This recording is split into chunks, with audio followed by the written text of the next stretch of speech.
네, 출애굽기 53탄이고요. 제목은 마라의 쓴물 그리고 나무입니다.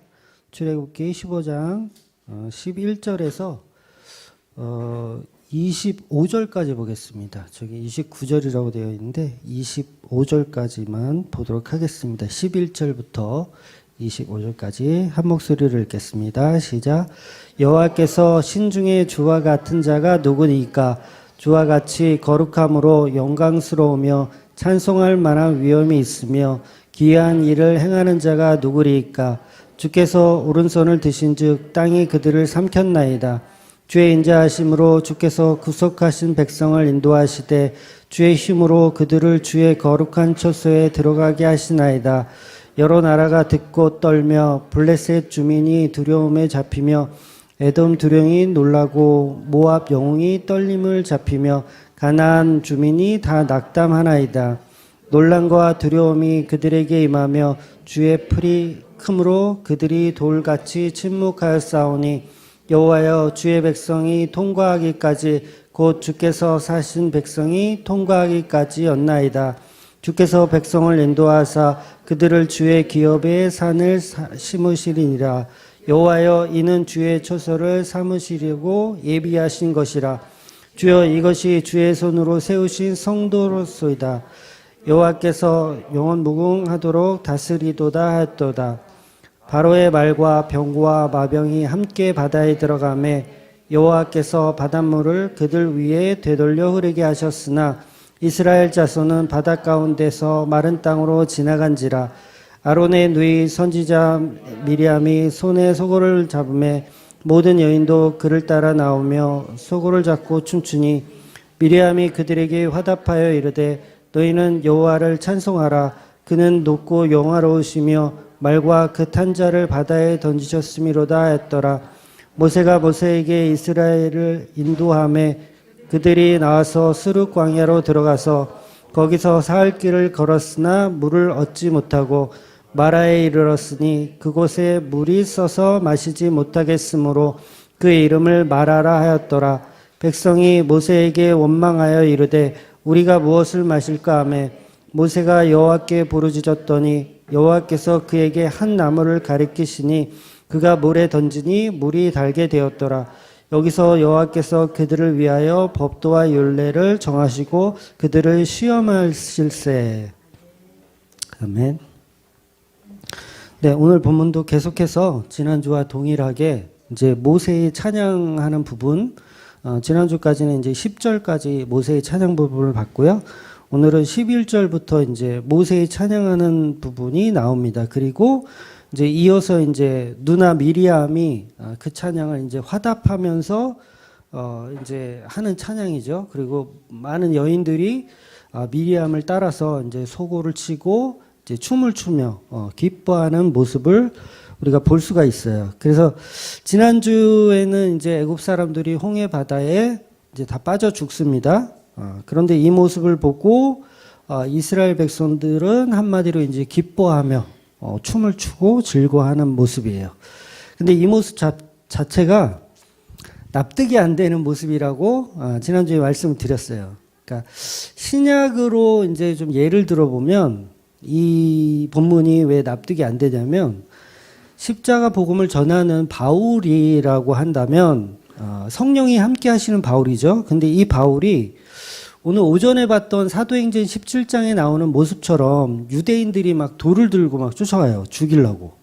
그런데 하나님께서 어떤 신비로운 힘을 이용하셔서 예를 들어서 막 번개를 막 치게 하시거나 아니면 막 주먹만한 우박이 막 떨어지게 하셔서 돌 들고 오는 유대인들이 다 거기에 맞아서 다 죽었다. 막 난자가 됐다. 그 모습을 보면서 바울이 아싸 캐지나 칭칭나네 하고 춤을 출 수 있다고 생각하시는 분 한번 손 들어보세요.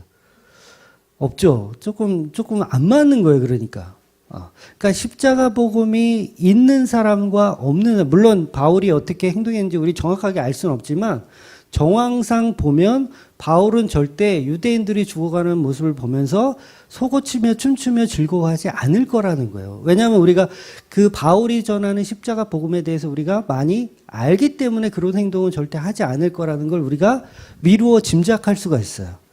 근데 지금 본문에서는 모세의 행동이라든가 미리암의 행동은 전혀 납득이 가지 않는다는 거죠. 과연 바울도 모세처럼 미리암처럼 기뻐 뛰며 춤을 출 수 있었을까? 네. 결코 그렇지 않다라는 거예요. 오히려 바울은 옷을 찢으면서 하나님 왜 그러십니까? 오히려 살려달라고, 제발 그러지 마시라고 살려달라고 중보하는 모습으로 오히려 가겠죠, 바울은. 그런데 이 모세와 미리암은 중보하는 모습은커녕 그냥 오히려 더 즐거워하는 모습으로 지금 출애굽기가 진행되고 있다라는 거예요. 그래서 오전에 드린 말씀을 조금 환기시켜 드리면 제가 보증에 대한 설명을 하면서 우리가 보증, 그러니까 중보자의 역할로 가는 그것은 아니다라고 제가 설명을 드렸어요. 그러니까 그 모습을 조금 이제 환기시켜 드리면 성령을 받아야 예수 그리스도의 십자가 안에 있어야 사실 중보자의 모습이 보여지는 거예요. 그러니까 그건 우리가 의도해서 가는 게 아니라 내가 중보자가 돼야지, 내가 모세처럼 돼야지, 바울처럼 돼야지, 내가 학습해서 노력해서 되는 게 아니라 그건 십자가 안에 거하는 사람에게만 예수님께서 그렇게 만들어 가시는 거예요. 피조물인데 만들어 가시는 개념. 그러니까 지금 사도 바울은 예수님께서 만들어 가시는 중이죠. 그러니까 만들기 전에는 어떠냐면 자기하고 맞지 않는 사람이, 신앙적으로 맞지 않는 사람이 죽으면 즐거워했어요. 그렇잖아요. 스데반 집사를 사실 바울이 죽은 거나 마찬가지거든요. 내가 나하고 맞지 않는 누군가가 돌에 맞아 죽어. 그러면 저 사람은 당연히 죽는 거야. 오히려 잘 죽었어. 라고 기뻐하지만 지금은 십자가로 사로잡혀 있는 바울은 절대 그 모습이 나올 수가 없는 거죠. 그러니까 십자가로 지금 만들어가고 있는 중인 거예요. 그렇다면 모세와 미리암은 뭐예요? 여전히 만들어가고 있는 중인데 아직 덜 만들어진 상태라는 거예요.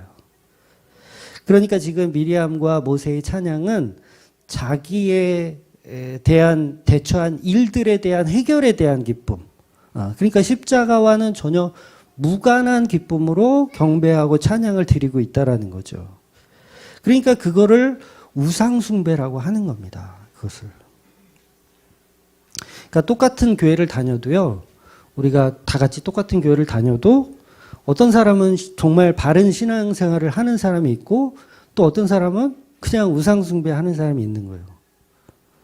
그 차이가 뭐냐면 그 차이가 십자가 차이인 거예요. 십자가.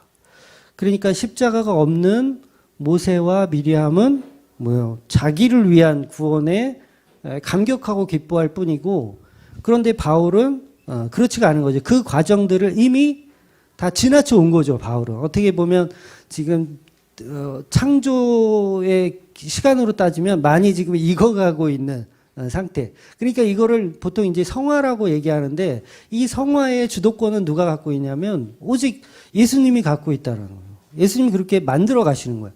그래서 감옥에도 집어넣으시고 돌도 맞게 하시고 그런 식으로 계속해서 만들어가고 계시더라는 거죠. 그래서 성령께서 오직 십자가를 알게 하기 위해서 그것을 주 목적으로 그렇게 끌어가시는 거예요. 그래서 지금 모세도 미리암도 어떻게 해요? 끌어가야죠, 이제. 끌어가야 돼. 그래서 어디로 데리고 가냐면 마라의 쓴물 앞으로 데려가더라는 거예요. 그러니까 결과적으로 십자가가 있고 없고가 신앙생활에서는 굉장히 중요한 거죠. 우상숭배냐 신앙이냐 이것을 결정짓는 것은 십자가밖에 없다라는 거예요. 그동안 보혜사 성령님이 없었던 게 아니고, 보혜사 성령님은 보통 예수님이 내가 가야지 또 다른 분이 오신다 이렇게 설명하잖아요. 그게 보혜사 성령님이잖아요.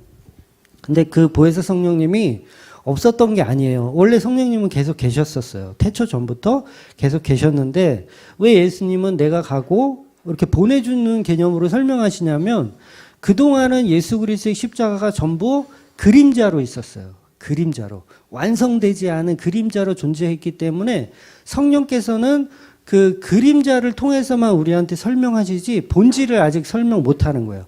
그래서 예수님께서 십자가로 다 이루시고 나서는 이제는 본질적인 십자가를 성령님께서 이야기할 수 있는 거죠. 그게 이제 다시 오신 보혜사 성령으로 예수님이 설명하시는 거예요. 그래서 성경이 완성된 지금은 보혜사 성령님께서 이제 그림자가 아니고 그 본질에 대한 알을 우리에게 주시는 거예요. 그러니까 우리가 교회를 다닐 때 그림자, 예수 그리스도를 그림자로 믿는 게 아니라 이제 본질로 믿는 거예요. 본질. 예수 그리스도 십자가를 본질로. 그러니까 성령께서 그걸 하고 계신 거죠. 그래서 신천지 같은 데는 여전히 이제 그림자로 설명하거든요. 이 십자가를 그림자로 설명해요. 그래서 구세주가, 그러니까 보혜사가 또 오신다 라는 식으로 계속 오신다. 그러니까 본질이 없는 거죠. 계속 그림자로만 설명하는 거죠. 그러니까 이단이에요. 그러니까 이단이고, 이제 막 교주가 생길 수밖에 없죠. 보혜사가 이만이 이상하네. 보혜사가 이만이. 예, 이렇게 되는 거죠. 그래서 이단입니다. 근데 진짜 보혜사는 나사렛 예수님이 주셨던 그 2000년 전에 이 땅에 역사로 오셨던 그 예수님의 십자가만을 증거한다는 거죠. 이제 더 이상 그림자로 설명하는 게 아니라 본질로 그 진리를 그대로 설명하는 게 성령님이라는 거예요. 그래서 신약 성경은 다 성령님께서 기록을 하신 거예요. 이제 본질을 구체적으로 설명하는 내용인 거죠. 그래서 저와 여러분이 그 성령님에 의해서 복음을 듣게 되는 거예요. 네. 그러니까 여러분 성경만 그냥 읽는다고 해서 그게 절대로 깨달아지지 않아요. 반드시 성령께서 개입을 하셔야 돼요. 그래서 성경과 진리의 말씀과 우리가 연합될 수 있도록 성령님께서 중간에서 중보를 해주셔야 그게 우리가 들리는 거예요. 그래서 성경 아무리 읽어봐야 성령이 없으시면 소용이 없는 거예요. 그러니까 설교하는 목사도 마찬가지죠. 목사가 아무리 설교를 잘해도 못 알아들어요. 성령님께서 알아듣게 하셔야 알아듣는 거예요. 그래서 성령님이 복음을 듣게 하시는 거예요. 그러니까 목사가 설교를 잘해서 듣는 게 아니라 성령님이 내 귀를 지금 열어주셨구나. 내 눈을 뜨게 하셨구나. 이렇게 가셔야 되는 거예요. 그래서 이미 바울은 회당에 들어가서 복음을 전하는 자체가 유대인에 대한 애증이 있어요. 사랑하면서도 미워하는 애증이 있습니다. 그래서 사랑하는 마음이 있어요. 근데 그 사랑이 어디서 오냐면 바로 십자가를 통해서 오는 거예요. 십자가를 통해서. 은혜 때문에 정말 자기 목숨을 생각하지 않는 거예요. 은혜 때문에. 그러니까 유대인들에게 그 마음으로 사실 복음을 전하는 거예요. 그러니까 성령님이 주신 십자가의 사랑 때문에 전하는 거지, 내가 내 사랑을 빨리 나누어야지 이런 개념이 아니라고요. 그러니까 다 우리는 뜨겁게 비전을 품고 열방을 향하여 이건데 이게 다 웃기는 소리예요. 열방을 향하긴 무슨 열방을 향해요. 예? 성령님께서 안 주시면 소용이 없어요. 십자가를 안 보여주시면 열방을 향하여 갈 수 있는 존재가 없어요. 그러니까 바울은 유대인들이 만약에 애굽 군대처럼 만약에 죽어간다면 기뻐 뛰며 춤을 출 수가 없는 거죠. 예. 오히려 죽어야 될 자는 접니다 라고 얘기하겠죠. 바울이라면 죽어야 될 자는 접니다. 예. 그런 식으로 이제 계속 바울은 증인의 모습으로 갈 수밖에 없는 겁니다. 그 모든 게 재창조의 과정을 지금 바울이 겪고 있는 거예요. 근데 우리는 어디에 있어야 하냐면 바로 이제 죄인의 자리에 있어야 하죠. 증인의 자리. 그러니까 예수님이 천국 백성 만들어주시는 개념이라는 걸 우리가 잊어서는 안 돼요. 천국 백성을 만들어주는 개념은 예수님이 하시는 거예요. 우리가 하는 게 아닙니다. 그러니까 이게 설교도 언어의 한계가 있어서 참 설명하기가 좀 애매한데, 이거 어쩔 수가 없어요. 이거 성령께서 열어주시는 방법밖에 없어. 그러니까 마치 십계명을 들고 그 모세가 십계명 두 돌판을 바닥에 산 아래로 내동댕이 치는 모습처럼 바울은 만약 유대인들이 만약에 그렇게 막 우박 맞고 번개 맞고 죽어간다면 비록 원수지만 자기를 돌 들고 죽이려고 하는 원수지만 그들을 향해서 중보할 수밖에 없는 상황으로 간다는 거죠. 그래서 그 즐거워하지 않고 오히려 분노하며 옷을 찢는 모습, 그게 이제 찬양이라고 제가 지난주에도 이렇게 설명을 드린 거예요. 그러니까 지금 본문처럼 모세처럼 미리암처럼 바울은 반응하지 않을 거란 말이죠. 그러니까 저도 사실 마찬가지거든요. 이제 안티들이 있어요. 저도 안티들이 있는데 안티들이 막 이렇게 막 시비 걸고 그러면 기분은 나쁘죠. 근데 그 사람들이 막 이렇게 교통사고 나서 죽고 막 그런다고 제가 기뻐하고 그러진 못할 것 같아요. 그러니까 오늘 본문을 정상적인 찬양의 형태로 보기에는 복음과 거리가 멀어요.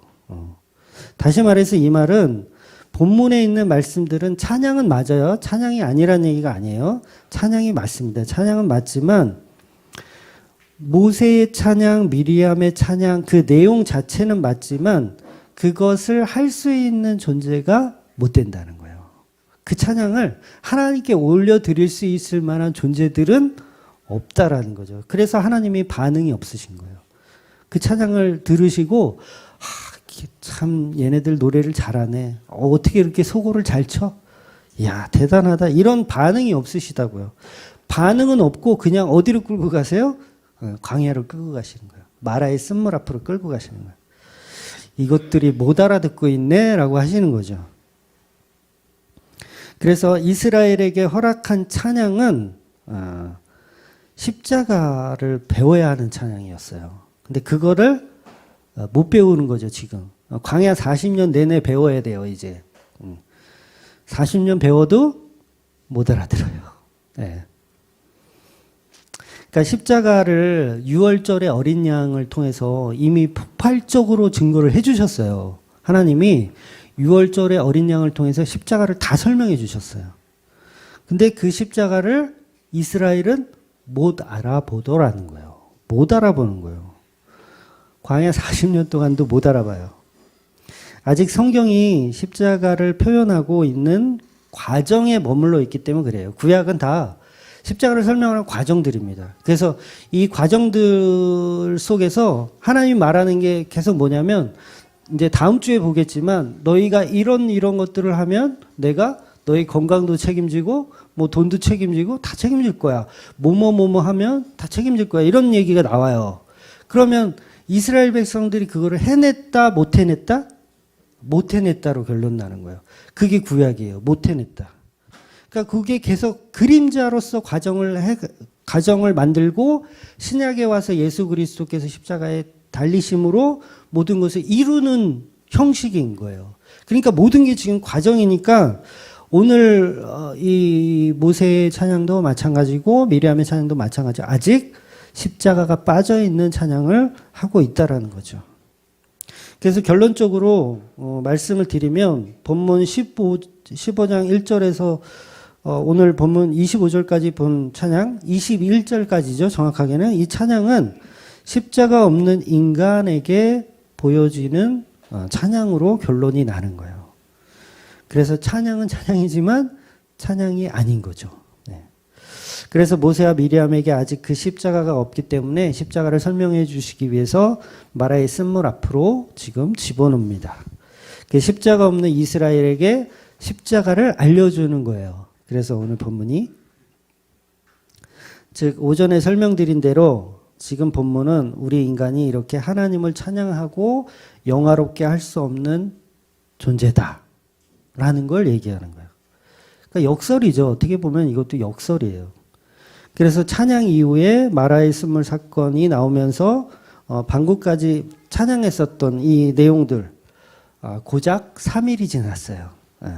한 3년, 1, 2년 이렇게 지난 것도 아니고 지금 그 홍해 앞에서 건너와서 막 애국 군사들 죽는 거 보면서 막 즐거워하고 기뻐하고 막 춤을 추고 난리를 쳤는데 그리고 딱 3일 지난 거예요. 교회마다 왜 수요 예배라는 게 있잖아요. 네, 수요 예배. 왜 있을까라고 생각해 봤더니 3일이면 까먹어. 주일날 설교 들어도 화요일 되면 다 까먹어가지고 수요일날 또 말씀을 또 들어야 돼. 그런 이유에서 수요일날 예배 드리지 않을까라는 생각이 들었어요. 그러니까 인간은 3일밖에 안 가, 결국은. 아니, 3일 전만 해도 하나님 최고라고 막 난리 부르스를 치던 인간들이 3일 딱 지나니까는 물 없다고 불평하기 시작하는 거예요. 그러면 3일 전에 드렸던 찬양이 정말 찬양 맞을까요? 네. 그거는 네, 찬양 아닌 거죠. 이미 찬양 아니었던 거였죠. 그러니까 이스라엘은 찬양한 적이 없는 거예요. 본인들은 찬양했다고 생각하지만 하나님 입장에서는 찬양 받은 적이 없는 거예요. 아니 진짜 막말로 우리가 안 봐서 그렇지 여러분 봤다고 생각해 보세요. 애굽 사람들이 물에 빠져서 죽었어. 시체로 막 둥둥둥둥 떠다녀. 그리고 막 해변가로 막 밀려왔을 거 아니에요. 그 시체들이. 뭐 한두 명이겠어요? 몇천 명이 지금 빠져 죽었는데 그 모습이 눈에 선할 텐데 3일이면 진짜 저는 몇 년 전에 돌아가신 분 그 시신도 눈에 선하거든요. 고시원에서 이제 어떤 분이 돌아가셨는데 그분 이제 봤어요. 봤는데 그게 아직도 이렇게 떠오르거든요. 저는 그 모습이 돌아가신 모습이 막 조금 돌아가신 지 한 서너 시간 후에 발견했는데 이미 그 시반이라는 게 있어요. 피가 이렇게 밑으로 다 쏠리면 이렇게 변하거든요. 몸이 상태가 그 모습이 눈에 선해요. 지금도 몇 년이 지났는데도. 근데 이 이스라엘 백성들은 지금 3일밖에 안 됐다고요. 근데 다 까먹은 거예요. 보세요. 지금 이게 짠물이잖아요. 짠물. 홍해바다 짠물이고 이 쓴물이란 이 말도 짠물인 거예요. 짠물인데 썩어 있는 거죠. 짠물인데 썩어 있는 거. 그러면 썩고 냄새나는 물, 정말 쓴물, 맛없는 물 하면 먼저 떠올라야 하는 거는 홍해바다에서 시체들이 둥둥둥둥 떠다녔던 그 모습을 생각해야 돼요. 하나님 의도적으로 그 모습 보여주신 거예요. 이 마라의 쓴물이 우리는 성경 볼 때 그냥 쓴물 그러니까 뭐 맞대가리가 없는 물인가 보다 이렇게 넘어갈 수 있는데 홍해바다를 그대로 재현해 놓은 거예요. 그대로 재현해 놓고 야 봐라. 이 모습 다시 봐. 그리고 니네가 이거 보고 또 기뻐 뛰며 춤을 출 수 있니? 딱 보여주신 거예요. 그러니까 그거 보고 어떻게 해요? 원망하는 거죠. 그러니까 십자가를 보여줬는데 못 알아듣는 거죠. 그러니까 애굽의 죽음을 다시 한번 보라는 사인이었어요. 애굽의 죽음을. 십자가를 설명해 주시고 있는 거예요. 근데 그 쓴물을 보면서 죽은 시체들을 떠오르는 게 아니라 내 먹고 살 일, 내가 마셔야 할 물만 이스라엘 백성들은 쳐다보더라는 거죠. 그래서 25절 끝에 보면 뭐라고 써 있냐면 그들을 시험하실세라고 표현해요. 이스라엘 백성들을 시험하실세.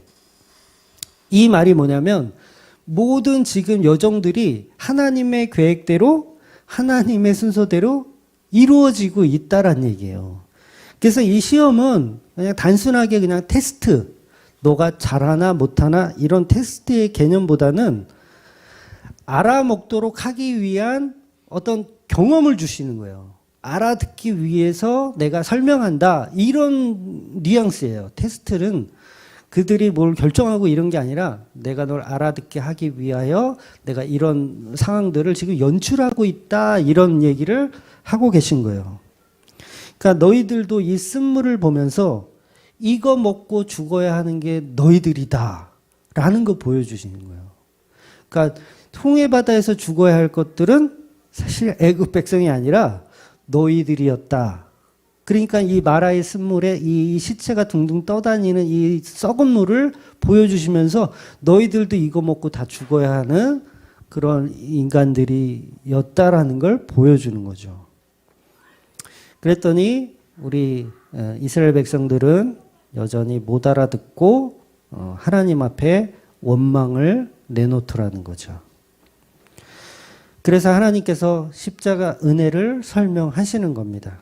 그래서 구원을 설명하시는데 어떤 방법으로 설명하시냐면 그 쓴물 가운데 나무 막대기를 던지게 하시는 거예요. 나무 막대기. 그 쓴물 가운데 빠지는 누군가가 있어요. 쓴물 가운데. 쓴물은 죽어야 되는 시체를 생각하세요. 거기에 누군가 죽어지는 거예요. 네. 그게 뭐냐면 나무죠. 그럼 이 나무가 뭘 상징하냐면 예수 그리스도의 십자가를 그대로 상징하고 있는 거예요. 그래서 이제 어떻게 보면 이렇게 설명하면 알레고리적 해석이다라고 이야기하실 수 있어요. 그런데 성경에서 나무에 대한 의미는 굉장히 많이 나오거든요. 그래서 그것을 종합해서 설명을 드리는 거예요. 제가 뭐 그냥 알레고리적인 설교를 하는 게 아니라 성경에서 나무는 십자가 예수를 상징하는데 나무는 생명의 근원이에요. 생명의 근원. 창조 때부터 인간에게 먹을 것을 제공했던 것이 뭐냐면 나무였습니다. 창세기 1장 29절 볼게요.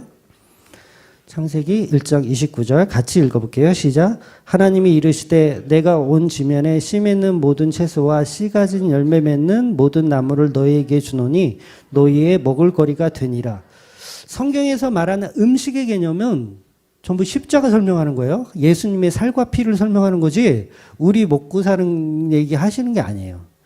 그래서 모든 씨 맺는 채소, 그러니까 여기 지금 개역개정은 번역을 이상하게 해놨는데 그냥 간단하게 얘기하면 씨를 갖고 있는 어떤 채소, 씨를 갖고 있는 어떤 열매를 얘기하는 거예요. 그래서 씨는 물론 이제 구약에서는 씨 그러면 아브라함의 씨, 그러면 이삭 그러면서 다 예수님께로 연결이 돼요. 그러니까 그 부분까지는 제가 설명을 드릴 수가 없고 지금은 그건 창세기에 제가 설명을 다 했거든요. 그래서 그걸 좀 보시면 될 거고 그래서 결국 인간에게 먹거리를 제공하는데 그 제공하는 도구가 뭐냐면 나무라는 거예요. 나무. 나무의 열매를 통해서 우리의 생명을 유지할 수 있는 도구로 주셨다는 거죠. 그래서 에덴 동산에 있는 모든 열매를 우리가 먹을 수가 있었어요. 근데 뭘 못 먹게 했냐면 동산 중앙에 있는 선악과 나무, 생명나무는 못 먹게 하셨죠. 이 말은 선악과와 생명나무는 이것도 십자가를 설명해요. 제가 창세기 때 이것도 다 설명을 했거든요. 그래서 영혼과 직결되는 이야기만 성경은 우리에게 합니다. 그러니까 우리의 육체가 먹고 사는 문제를 얘기하는 게 아니라 우리의 영혼이 어떻게 만들어지고 또 어떻게 재창조되어지고 어떻게 해서 하나님 품에 갈 수 있는지를 설명하는 거예요. 그 중심엔 이제 오직 십자가밖에 없는 거죠. 그래서 에덴 동산에 있던 그 뭐 선악과도 전부 십자가 이야기를 하는 거예요.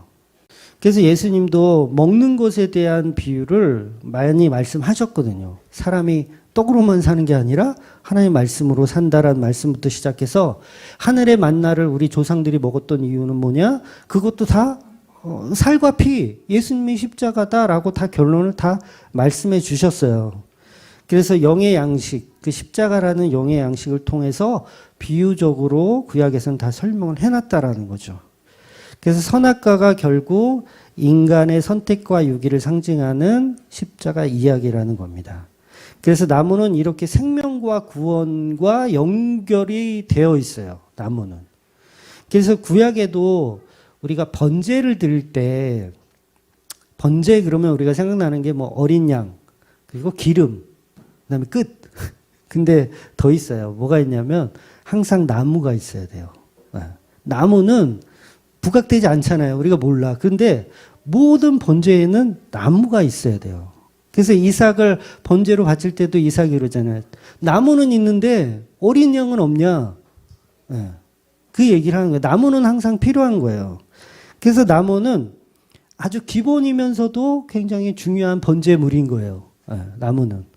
그러니까 나무 자체도 번제물입니다. 그거는 뭐 번제를 도와준 도구가 아니라 나무 자체도 다 그림자잖아요. 구약에 있는 모든 제사가 다 그림자예요. 어린 양이 구원 주는 거 아니에요, 여러분. 그거 오해하시면 안 돼요. 어린 양이 구원 주는 게 아니라 나무가 구원 주는 게 아니라 예수님께서 예수님 십자가로 구원 주는 거예요. 전부 비유예요. 그럼 나무도 예수님을 상징하는 거고 어린 양도 예수님을 상징하는 거고 기름도 예수님을 상징하는 거예요. 어린 양만 예수님 상징하는 게 아니라 모든 번제는 다 예수님을 상징하는 거예요. 그래서 번제에 드려지는 나무까지도 예수님을 그림자로 표현해내고 있는 겁니다. 그래서 왜 여호수아서 보면 이스라엘 백성들을 속이는 민족이 있어요. 기브온이라는 민족이 여호수아를 속여요. 근데 이들이 어떻게 살아났냐면 허드렛 일을 하잖아요. 뭐 하냐면 나무 패는 일을 해요. 장작 패는 일. 근데 원래 가나안 족속은 어떻게 해요? 다 죽여야 되죠. 근데 이 기브온 사람들은 나무 패는 일을 하면서 하나님 나라에 함께 동참하며 살아요. 엄청난 일이에요, 이거는. 그게 뭐예요? 나무 패는 그 나무 때문에 사는 거예요, 어떻게 보면. 이것도 뭐 비유적인 설명이긴 하지만, 그러니까 하나님 나라에 통합될 수 있는 생명을 주는 근원은 나무였었던 거예요. 이 기브온 사람들에겐 너무도 중요한 거예요, 장작 패는 일이. 그러니까 우리한테는 허드렛 일이지만 그들한테는 정말 소중한 일이었죠. 왜? 자기들을 진멸해서 건져준 좋은 일이었으니까. 이렇게 나무는 생명을 상징한다라는 거죠. 그러니까 모세의 바구니에 발랐었던 거 뭐예요? 나무진. 나무진을 발라서 방주가 뜨는 거예요. 점점점 더 알레고리적으로 더 가는 것 같아요. 또 나무는 처형을 상징하기도 해요. 처형. 그래서 십자가도 처형을 상징하고, 왜 에스라에 보면 그 모르드게라는 사람이 나오잖아요. 그 모르드게라는 사람이 에스더의 사촌 오빠이면서 양 아버지예요. 사촌 오빠면서 양 아버지인데, 모르드게는 이제 베냐민 사람이고 바벨론 포로 때 이렇게 잡혀온 사람인데, 왕을 죽이려고 하는 음모에 이 모르드게가 알게 돼요. 그래요. 그 음모를 알게 돼. 그래서 왕의 생명을 구원해내죠. 구원해내요. 그래서 이 하만이라는 또 이 나쁜 인간이 있는데, 이 하만이라는 인간이 모르드게를 미워해요. 싫어해요. 죽여버리려고 그래요. 이유가 뭐냐면 인사를 안 했다고. 어디서 싸가지 없이 나한테 인사를 안 해? 그래서 죽여버리려고 해요. 그래서 뭘 만드냐면, 이 모르드게를 죽여버리겠다 해서 뭘 만드냐면 기둥을 만들어요. 나무 기둥을 만들어요. 50규빗가는 나무 기둥을 만들어서 여기에 모르드게 죽여야 되겠다라고 생각을 그렇게 했지만, 결국 그 나무에 누가 죽어요? 본인이 달려 죽게 되는 거예요. 그러니까 나무에 달려 죽는 자는 저주를 받았습니다. 이게 신명기 21장 23절에 있는 말씀이거든요. 그러니까 나무에 달린 자는 저주를 받았습니다. 이처럼 나무에 대한 상징들은 바다처럼, 바다도 축복과 저주가 동시에 있다 그랬잖아요. 나무도 마찬가지예요. 축복과 저주가 동시에 있는 거예요. 어떤 나무는 생명을 살리는 나무, 어떤 나무는 죽는 나무, 저주의 나무. 그러면 이게 십자가로 연결할 수밖에 없는 게 뭐냐면, 십자가는 뭐예요? 저주를 상징하기도 하고 생명을 상징하기도 하는 거예요.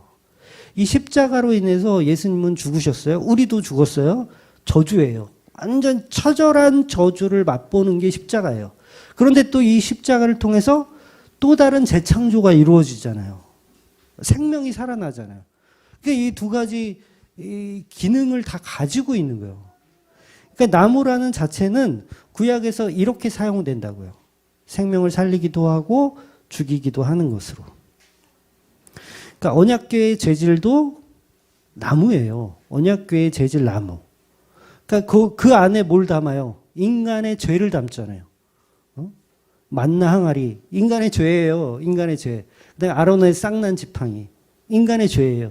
그리고 십계명의 돌판, 두 돌판, 이것도 인간의 죄를 담고 있어요. 그걸 나무로 싸고 있는 거예요. 이게 언약궤예요. 그래서 살아나는 거죠. 인간의 죄가 언약궤로 인해서 살아나는 거예요. 전부 나무입니다. 전부 십자가 설명하는 거예요. 전부 십자가.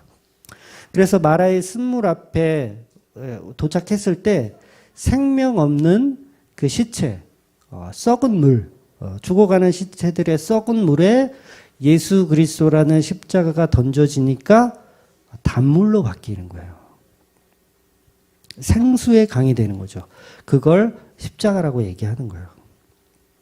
그래서 저와 여러분이 그 생수를 마시고 배에서 생수의 강이 흘러 넘치는 거예요. 이 배는 우리가 타는 배가 아니라 이 배예요. 배 튀어나온 이 배. 생수의 강이 흘러나가는 거예요. 그 생수를 마시고. 이게 유일한, 생수의 강이 흐를 수 있는 유일한 방법은 나무 토막. 그 나무밖에 없는 거예요. 그 나무. 바로 십자가죠. 그 십자가만 우리에게 생수의 강이 흘러 넘치게 할 수 있는 거예요. 그래서 사도 요한이 요한계시록 말씀에서 두루마리를 먹어요. 두루마리를 왜 먹는지 모르겠어. 두루마기를 먹는데 입에서는 달고 먹고 나니까 배에서는 쓰다라는 표현을 해요. 좀 설명을 잘못한 것 같지 않아요? 그러니까 입에서는 쓰고 배에서는 달다라고 해야 되는 것 같은데, 여러분 배에서 어떻게 그 맛을 느끼죠? 쓴맛을 배가 어떻게 느끼죠? 쓴맛, 단맛 이런 거를 배가 느끼나요? 여러분은 느껴요? 그러니까 말씀을 먹으면 그 말씀이 십자가이기 때문에 쓰고 달고 하는 현상들이 일어나는 거예요. 왜? 십자가는 저주이기도 하면서 생명이기도 한 거예요. 그래서 생수의 강이 넘친다라는 말씀을 하셨는데, 그 예수님 말씀하신 그 생명의 강의 원천이 뭐냐면 그게 바로 십자가라는 거예요. 그래서 십자가를 먹고 우리가 즐겁고 행복한 줄만 알았어. 그동안 다 그랬잖아요. 십자가, 교회 다니면 십자가 달리신 예수를 믿으면 우리가 구원받고 천국 백성 된다고 얼마나 좋았어요. 그런데 이 십자가를 깊이 알면 알수록 어때요? 쓰죠. 써요. 나는 이거 먹을 자격 없는 사람이었군요. 나 이거 먹고 너무 쓰군요. 배탈 났군요. 이게 죄인의 모습으로 가는 거예요. 그런데 죄인 아닌 사람은 이 배에서도 달아, 여전히. 그래서 아싸 좋네. 막 이렇게 캐지나 칭칭나네 이러고 있는 거예요. 근데 아니에요. 배에서 쓴 거예요. 왜냐하면 그게 십자가니까. 우리에게 구원을 주시는 은혜, 우리가 초신자 때는 감사해요. 그게 은혜가 되고, 예수님께서 날 위해 죽으셨구나. 할렐루야. 막 이러지만, 십자가를 깊이 알면 알수록 계속 쓴 거예요. 이거 나 때문에 이랬구나. 나 이거 먹으면 배탈 나는 사람이었구나. 나는 가치 없는 사람이었구나. 이것을 계속 예수님께서 말씀하고 계신 거였던 거예요. 그 생수의 강의 원천은 그래서 십자가입니다. 그래서 우리가 십자가를 알면 알수록 계속 입에서는 달지만 배에서는 계속 쓴 거예요. 그러니까 죽을 때까지 우리는 죄만 쏟아내는 거예요. 이 뱃속에 이 가스만 잔뜩 찬 거야, 이거. 어떻게 할 거야, 이거. 네. 어떻게 죽을 때 다 열어야지, 뭐. 죽을 때 그냥 딱, 관략근이 풀리면서, 네. 그러니까 하나님은 일부러 이렇게 이스라엘 백성을 물 없는 곳으로 데리고 다니시는 거예요. 3일 동안. 물 없는 곳으로만 데려다니는 거예요. 그러니까 너희들이 불평, 불만을 할 수밖에 없는 존재라는 것을 하나님은 유도하고 계신 거예요, 지금. 그러니까 하나님이 원하는 건 이 쓴물 앞에서 막 회개하고 자복하고 막 이거를 원하신 게 아니라 테스트라고요, 테스트. 이 테스트는 뭔가를 설명하기 위해서, 알려주기 위해서, 교훈하기 위해서 그 얘기를 하고 계신 거예요. 그러니까 그거 보면서 우리가 얼마나 죄인인지를 보여주시는 거예요. 그러니까 그런 데로만 끌고 다니시는 거죠. 일부러 광야를 40년을 데리고 다니시는 거예요. 예수님이 십자가에 죽으시고 부활을 하시는데 왜 3일이라는 시간이 필요하죠? 물론 약속된 언약을 성취하기 위해서 3일이라는 시간이 필요하지만 실제로 예수님 부활하신다면 그럴 시간이 뭘 필요해요? 3일이 뭘 필요해요? 그냥 십자가에서 3시에 딱 죽으셨으면 막 병사들이 이제 내려라, 이제 시체 내려라 했을 때 그때 뻘떡 일어나시면 되잖아요. 그럼 되잖아. 그때 뻘떡 일어나면 되는데 3일이라는 시간을 기다리세요. 그 얘기 뭐냐면 제자들이 절망하기를 기다리고 계신 거예요. 제자들이 절망하기를 기다리고 계신 거예요. 그래서 너희들의 힘으로 너희들의 믿음으로는 한 사람도 구원 얻을 사람 없다라는 걸 보여주시기 위해서 3일을 기다리신 거예요. 그래서 3일 동안 광야로 이끄시고 마라의 쓴물 앞으로 데려가신 이유는 목적은 하나입니다. 십자가를 정확히 가르쳐 주기 위해서 그렇게 하고 계신 거예요. 그래서 광야에 물이 없으므로 불평하는 이스라엘과 같은 모습을 계속 우리에게 보여주시는 겁니다. 그 모습이 사실 우리 모습이에요.